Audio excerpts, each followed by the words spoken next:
The Death of Ivan Ilyich is one of my favorite books of all time. It's a very short book, only 55 pages in my version. But in these 55 pages, Leo Tolstoy crafts one of the most brilliant and compelling, really horror stories I've ever read. It's a book that deals unflinchingly with death, and it addresses itself to some of the most difficult and pressing questions that a person can ask. What does it mean to live a worthwhile life? And how are we supposed to make use of the short lifespans that we have? The character of Ivan Ilyich is a 19th century Russian government official. He's born into a family with money. As a kid, he goes to the best private schools. He has contacts in high places. Altogether, the circumstances of his life have conspired to help him succeed both socially and professionally. I think one of the reasons that this book resonates with me in such a deep way is that I see a lot of the same socioeconomic advantages at play in my own life. The family that I was born into wasn't poor. I went to good private schools, and growing up I was surrounded by people in my community and my family who were successful. And so I see in this book such a horror and a warning which feels very close to home, because in a lot of ways I can see myself in the character of Ivan Ilyich. For me, The Death of Ivan Ilyich is a story about how someone with a lot of advantages in life can completely waste a life and die with excruciating regret. The book can be divided into 3 sections. The first section, which is just chapter 1, describes the news of Ivan Ilyич's death, people responding to that news, and Ivan Ilyич's funeral. The second section, chapters 2 and 3, describe Ivan's life from childhood until he just starts to become sick. And the third section, chapters 4 through 12, describe his slow deterioration and eventual death when he's still a relatively young person. The tone of the first section of the book is very different from the other 2 sections. The first section of the book is incredibly sardonic, and it's morbid in an almost comedic way. The book opens with members of the same law court that Ivan Ilyich worked at in his life reading the news and responding to the news that Ivan Ilyich has died. Tolstoy describes different reactions and the dialogue between these characters, and then he writes, quote, "Besides considerations as to the possible transfers and promotions likely to result from Ivan Ilyич's death, the mere fact of the death of a near acquaintance aroused, as usual, in all who heard of it, the complacent feeling that it is he who is dead and not I. Each one thought or felt, well, he's dead, but I'm alive. But the more intimate of Ivan Ilyич's acquaintances, his so-called friends, could not help thinking also that they would now have to fulfill the very tiresome demands of propriety by attending the funeral service and paying a visit of condolence to the widow." What follows is the funeral scene, which I find to be a very, very funny scene in literature.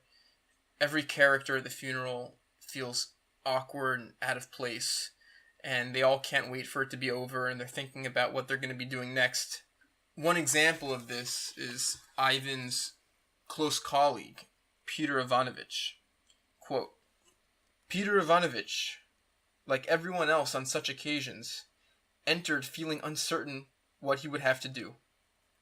All he knew was that at such times it is always safe to cross oneself. But he was not quite sure whether one should make obeisances while doing so. He therefore adopted a middle course, On entering the room, he began crossing himself and made a slight movement resembling a bow. End quote. Later, Tolstoy describes Ivan Ilyich's corpse, and he writes, quote, "The expression on the face said that what was necessary had been accomplished, and accomplished rightly. Besides this, there was in that expression a reproach and a warning to the living. This warning seemed to Peter Ivanovich out of place, or at least not applicable to him. He felt a certain discomfort, and so he hurriedly crossed himself once more, and turned and went out of the door, too hurriedly and too regardless of propriety, as he himself was aware." End quote. This issue of reproach, this question of what is the lesson that we're supposed to take, that people are supposed to take from Ivan Ilyich's death, is really the heart and soul of this book. At the funeral, we also meet Ivan Ilyich's wife, and we see that she's a total nervous wreck. At one point, she pulls Peter Ivanovich aside, and she cries to him about everything she went through, and then she asks Ivanovich for help in getting more money from the government to help her cover the crushing funeral expenses that she now has to deal with. Ivanovich says he isn't able to help her, and so she immediately is no longer interested in talking to him. Another element of this opening section, we get a brief glimpse of Ivan Ilyich's servant named Gerasim, who is really the only admirable character in the entire book. Later in the book, we'll see that Gerasim is the one person who is willing to sit with Ivan Ilyich in his illness. And he's really the one person who's compassionate towards him and is able to bring him some measure of comfort. As Peter Ivanovich is finally leaving the house, quote, "Well, friend Gerasim," said Peter Ivanovich, so as to say something, "it's a sad affair, isn't it?" "It's God's will. We shall all come to it someday," said Gerasim, displaying his teeth. And like a man in the thick of urgent work, he briskly opened the front door, called the coachman, helped Peter Ivanovich into the sledge, and sprang back to the porch as if in readiness for what he had to do next. End quote. The second section of the book opens with the following very famous sentence. "Ivan Ilyich's life had been most simple and most ordinary, and therefore most terrible." End quote. This is really the shocking and troubling message at the center of this book. The kind of life that to the upper class, to people in Ivan Ilyich's immediate circle, what they consider to be normal and regular, may also be, in some cases, terrible and tragic. In the second section, Tolstoy traces Ivan Ilyich's upper class life from childhood to adulthood. He was born into a good family. He went to the best schools. If he got into trouble or made some bad decisions as a child, there were never any serious consequences. Eventually, he goes to law school, and he goes on to excel professionally as an official of the court. He marries a woman that he doesn't love because he feels that's the socially accepted thing for someone like him to do. And the two of them end up having a very bitter and unhappy marriage. The two of them always live slightly above their means, so money is always a tremendous source of stress. And Ivan Ilyich's whole life is just focused on getting promotions at work and accumulating social status and material things. He has 2 children, but he doesn't have much of a relationship with either of them. In the third section, Ivan Ilyich has become sick, and he's starting to go see doctors. The doctors never figure out or give a name to Ivan Ilyич's sickness, but modern doctors who read the book have said that the symptoms and the rapid deterioration that Tolstoy so carefully describes is exactly consistent with an aggressive form of cancer. For me, this third section of this book is the literary equivalent of a barber's pole, a rotating barber's pole, or a shepherd's tone. Every chapter and every page in this section of the book describes a steadily increasing level of anxiety, a steady heightening in the suffering and misery of Ivan Ilyich. Early on in the section, Ivan Ilyich is repulsed by the doctors who are treating him. Specifically, he's repulsed by the professional distance that the doctors keep with him. Here is Ivan Ilyich. He's suffering and he's worried that he might die from this sickness that he has. And he sees these self-important doctors that treat him as if he's a scientific specimen, and they don't see any of his own humanity. They don't treat him like a human being. And then Ivan Ilyich immediately recognizes that this is the exact same posture, the exact same professional distance that he used throughout his own career. Quote, "It was all just as it was in the law courts. The doctor put on just the same air towards him as he himself put on towards an accused person." In chapter 7, Ivan Ilyich has now realized that the doctors can't help him. He's been sick for a while now, steadily becoming more emaciated, and it's clear to him that he's dying. But this notion, this idea of death, is so taboo around him in the family that no one in his life is willing to admit or say out loud that Ivan Ilyich is dying. Tolstoy writes, quote, "What tormented Ivan Ilyich most was the deception, the lie, which for some reason they all accepted, that he was not dying, but was simply ill, and that he only need keep quiet and undergo a treatment, and then something very good would result. He, however, knew that do what they would, nothing would come of it, only still more agonizing suffering and death. This deception tortured him. Their not wishing to admit that they all knew, and what he knew, but wanted to lie to him concerning his terrible condition, and wishing and forcing him to participate in that lie. Those lies enacted over him on the eve of his death, and destined to degrade this awful solemn act to the level of their visitings, their curtains, their sturgeon for dinner, were a terrible agony for Ivan Ilyich.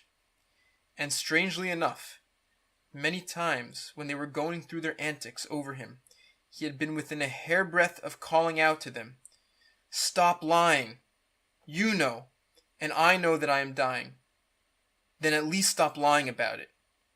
But he never had the spirit to do it." End quote. Of course, to fully appreciate the progression and the horror of this work of Tolstoy, it's necessary to read the whole book. But I'm just going to excerpt a few passages that deal with the philosophical questions at the heart of this book, and the philosophical questions that Ivan Ilyich is grappling with as he tries to make sense of his life and his torment. From chapter 9, we have a scene where Gerasim has been sitting with Ivan Ilyich for some time. Quote, "He removed his legs from Gerasim's shoulders, turned sideways onto his arm, and felt sorry for himself. He only waited till Gerasim had gone into the next room, and then restrained himself no longer, but wept like a child. He wept on account of his helplessness, his terrible loneliness, the cruelty of man, the cruelty of God, and the absence of God. Why hast thou done all this? Why hast thou brought me here? Why dost thou torment me so terribly?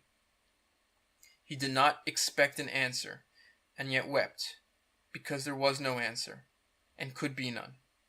The pain again grew more acute, but he did not stir, and did not call. He said to himself, "Go on, strike me.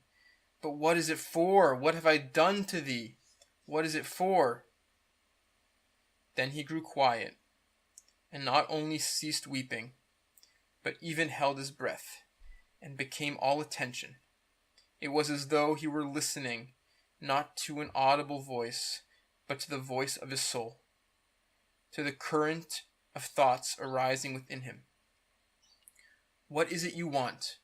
was the first clear conception capable of expression in words that he heard. "What do you want? What do you want?" he repeated to himself. "What do I want? To live and not to suffer," he answered.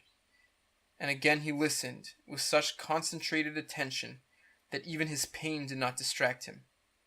"To live? How?" asked the inner voice. "Why, to live as I used to, well and pleasantly." "As you lived before? Well and pleasantly?" the voice repeated. And in imagination he began to recall the best moments of his pleasant life. But strange to say, none of those best moments of his pleasant life now seemed at all what they had then seemed. None of them, except the first recollections of childhood. There, in childhood, there had been something really pleasant, with which it was possible to live if it could return. But the child who had experienced that happiness no longer existed. It was like a reminiscence of somebody else. As soon as the period began which had produced the present Ivan Ilyich, all that had seemed joys now melted before his sight and turned into something trivial and often nasty. Skipping ahead. His marriage, a mere accident, then the disenchantment that followed it, his wife's bad breath, and the sensuality and hypocrisy, then that deadly official life, and those preoccupations about money, a year of it, and 2, and 10, and 20, and always the same thing, and the longer it lasted, the more deadly it became. It is as if I had been going downhill while I imagined I was going up. And that is really what it was. I was going up in public opinion, but to the same extent, life was ebbing away from me. And now it is all done, and there is only death. End quote. Ivan's physical health continues to deteriorate. His suffering continues to increase. And finally, towards the very end, he has a bit of a breakthrough. And he finally entertains the idea that maybe he did live incorrectly his whole life. Quote, "His mental sufferings were due to the fact that night, as he looked at Gerasim's sleepy, good-natured face with its prominent cheekbones, the question suddenly occurred to him, what if my whole life has really been wrong? It occurred to him that what had appeared perfectly impossible before, namely that he had not spent his life as he should have done, might after all be true. It occurred to him that his scarcely perceptible attempts to struggle against what was considered good by the most highly placed people, those scarcely noticeable impulses which he had immediately suppressed, might have been the real thing, and all the rest false. And his professional duties, and the whole arrangement of his life and his family, and all his social and official interests, might all have been false. He tried to defend all those things to himself, and suddenly felt the weakness of what he was defending. there was nothing to defend. But if that is so, he said to himself, and I am leaving this life with the consciousness that I have lost all that was given me, and it is impossible to rectify it, what then? He lay on his back and began to pass his life in review in quite a new way.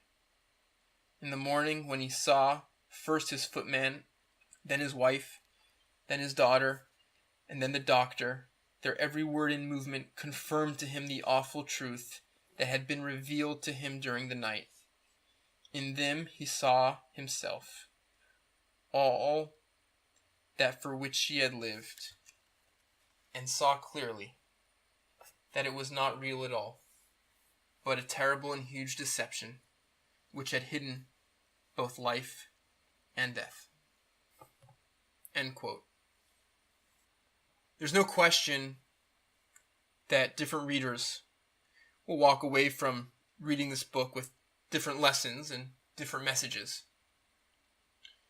But for me, the character of Gerasim is the book's model of how a life should be lived. For me, the message of the book is that honesty and vulnerability between people is what can redeem a life and make it worth living. Whereas constant pretense and posturing and obsession with material goods and social status are what can make a life meaningless. For me, the book says that human connection can be the most meaningful part of a person's life. And it's these real connections that ultimately have the capacity to give us some strength and some courage in the face of the inevitable suffering that all human beings endure. And that without these compassionate and honest relationships, we risk looking back at something which is empty and tragic.